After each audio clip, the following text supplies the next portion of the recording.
यांच्या वतीने काव्यधारा संमेलनाचे आयोजन सोमवारी वाशीतील विश्वनाथ भावे नाट्यगृहात मोठ्या उत्साहात वातावरणात करण्यात आले होते। या अनुराध काव्यधारा कार्यक्रमात जगभरातील कवींनी आपला सहभाग घेतला होता। यावेळी आयोजित पत्रकार परिषदेत अध्यक्ष रोशन मेहता यांनी सांगितले की कवितेच्या माध्यमातून अनुराधाला जगभरातील पोहोचवण्याचा आमचा मानस आहे। अनुराध तत्वानुसार भ्रूण हत्या प्रतिबंध, संजीव प्राणी मात्राच्या प्रति नैतिकता, सामाजिक एकात्मता, व्यसनमुक्ती, आदर्श आणि शुद्ध निवडणूक अभियान आणि पर्यावरण आदीवर जगभरात प्रचार आणि प्रसार सुरू आहे। अनुराधाचा प्रसार आणि प्रचार करत राष्ट्र उभारणी छोट्या छोट्या नियमातून जनजागृती करून राष्ट्र निर्माण करण्यासाठी पायाभरणी करण्याचा मोलाचा वाटा अनुराध विश्वभारती तत्वानुसार अखंडितपणे सुरू आहे।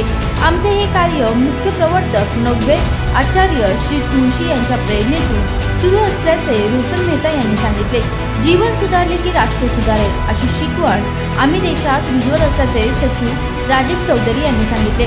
सदर पत्रकार परिषदेनंतर वाशीतील विष्णुदास भावे नाट्यगृहात जगभरातील प्रसिद्ध कवींनी आपल्या कविता सादर करून अनुराध तत्वाचा प्रसार आणि प्रचार केला।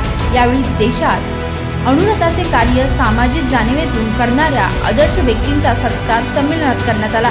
कार्यक्रम यशस्वी करण्यासाठी अनुराध विश्वभारती संस्थेचे सचिव राजेश चौधरी, खजिनदार खिल्ली कोठारी, संयोजक देवेंद्र लोढा आदींनी मोलाचे सहकार्य केले। या संमेलनात देश विदेशातील अनुराध विश्वभारती सोसायटीचे स्वयंसेवक मोठ्या संख्येने उपस्थित होते।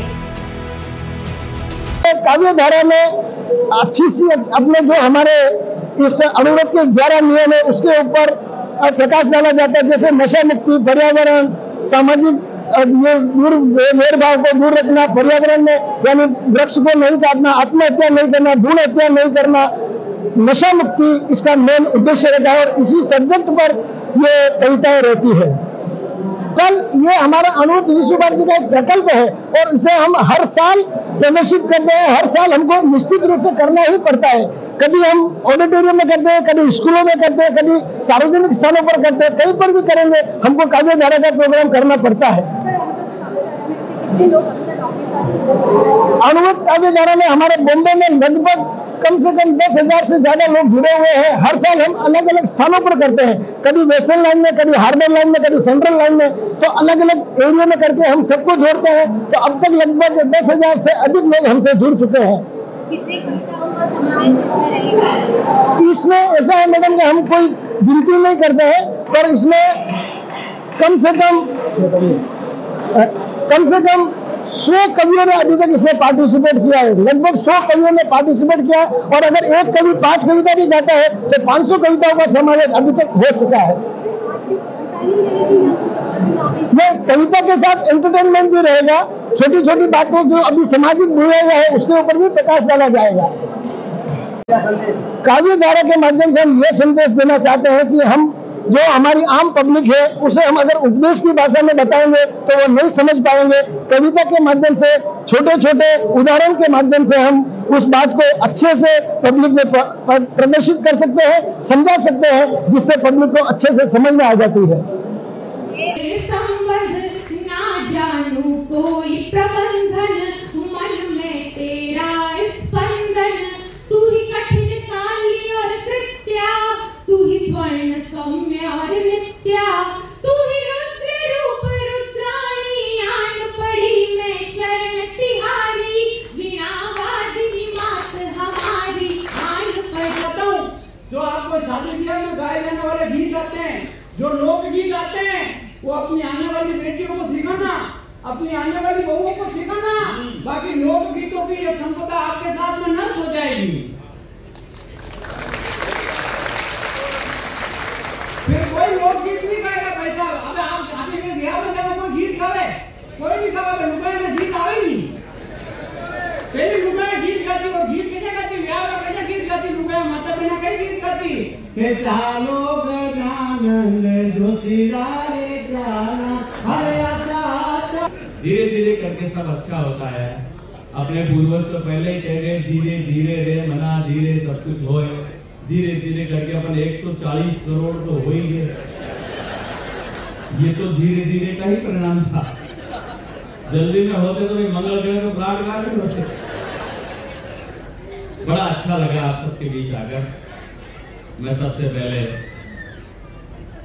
आचार्य तुलसी का स्मरण करता हूँ, आचार्य महाप्रज्ञ जी का स्मरण करता हूँ और आचार्य महाश्रवण जी को बारंबार प्रणाम करते हुए आप सभी की ताली की गड़गड़ाहट के साथ आज का जो कार्यक्रम है, आज से 75 साल पूर्व हमारे गुरुदेव आचार्य तुलसी नवे आचार्य थे, उन्होंने ये आंदोलन शुरुआत की थी जिसमें अनुव्रत नाम दिया था। छोटे छोटे व्रतों को लोगों को समझाना, उससे ऐसा है कि छोटे छोटे व्रत नहीं रहते, हर आम पब्लिक उससे जुड़ पाएगी कि छोटे छोटे बड़े बड़े व्रत नहीं ले पाते हैं तो छोटे छोटे व्रत लेते, जैसे मैं आप कोई वृक्ष नहीं काटूंगा, बड़ा वृक्ष नहीं काटूंगा, भ्रूण हत्या नहीं करूंगा, इस प्रकार के छोटे छोटे नियमों से पब्लिक में जागरूकता लाने के लिए ये कार्यक्रम किया हुआ है।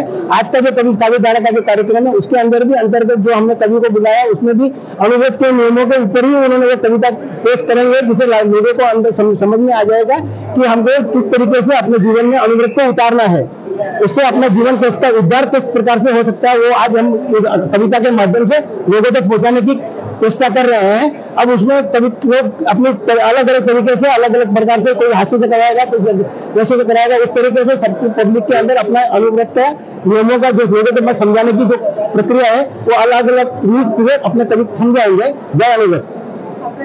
खालीलाल कोठारी, कोषाध्यक्ष। जय अनुव्रत। आज का ये जो अनुव्रत काव्यधारा का प्रोग्राम है, इसमें देश के ख्यातनाम 6 कवियों की उपस्थिति है और हमारे राष्ट्रीय अध्यक्ष अविनाश जी नाहर, महामंत्री बिक्रम जी सुराना, उपाध्यक्ष विनोद जी कोठारी, सहमंत्री मनोज जी सिंघवी और हमारी पूरी अनुव्रत की कार्यकारिणी टीम, जिसमें हमारे मंत्री राजेश जी, कोषाध्यक्ष ख्यालीलाल जी, उपाध्यक्ष चंद्र प्रकाश जी और संयोजक देवेंद्र जी का समावेश है। और हम इससे यही संदेश देना चाहते हैं कि कविताओं के माध्यम से अनुव्रत को जन जन तक कैसे पहुंचाए, उसके लिए हमने कवि सम्मेलन का आयोजन किया है। और अनुव्रत का मुख्य उद्देश्य है सुधरे व्यक्ति समाज व्यक्ति से राष्ट्र स्वयं सुधरेगा और अनुव्रत जन जन में फैले, इसी भावना को ध्यान में रखते हुए हमने इसका आयोजन किया है। और आज के इस विष्णुदास भावे नाट्यगृह में वृहद स्तर पर इसका आयोजन किया है और पब्लिक का हमें बहुत अच्छा सपोर्ट मिल रहा है और आगे भी मिलता रहेगा। जय अनुव्रत। जय अनुव्रत। जैसे कि अभी रोशन जी भाई साहब ने बताया कि हम अनुव्रत काव्यधारा हर पिछले कई वर्षों से इसे कर रहे हैं, तो इसमें हमने सिर्फ हमारा एक ही उद्देश्य रहता है कि हम जन जन तक कैसे अनुव्रत को ज्यादा से ज्यादा प्रचार प्रसार कर सकते हैं। अनुव्रत यानी छोटे छोटे नियम, उन नियमों को अगर हम अपने जीवन में उतार लेते हैं तो हमारा जीवन सुधर जाएगा। और यही एक हमारा मोटो है कि सुधरे व्यक्ति समाज व्यक्ति से राष्ट्र स्वयं सुधरेगा। तो हम राष्ट्र निर्माण की ओर उसे हम इस अनुव्रत को लेके जाना चाह रहे हैं कि इससे हम अच्छे राष्ट्र का निर्माण कर सकते हैं और एक पूरे विश्व में एक उदाहरण पेश कर सकते हैं कि हिंदुस्तान एक अनुव्रती राष्ट्र है। आपका नाम? राजेश चौधरी। हाँ जी, पद में मंत्री हूँ, अनुव्रत समिति मुंबई का काम करते हैं। और ये हमारे एक राष्ट्र संत हुए थे आचार्य तुलसी, सन 1900 जब देश आजाद हुआ था उसी टाइम उन्होंने ये चालू किया था और आज वो विश्व में भी इनकी शाखाएं हैं और अच्छे अच्छे काम कर रहे हैं। भ्रूण हत्या, नशा मुक्ति, ये ऐसे पर्यावरण जैसे बहुत ही 11 नियम है छोटे छोटे, वो हम उसके ऊपर काम करते हैं और हमें जनता का अच्छा प्रतिशत मिल रहा है। ओम हरे। वीडियो जर्नलिस्ट मिशेल शाह, प्रियजवंत रिपोर्ट, नवी मुंबई।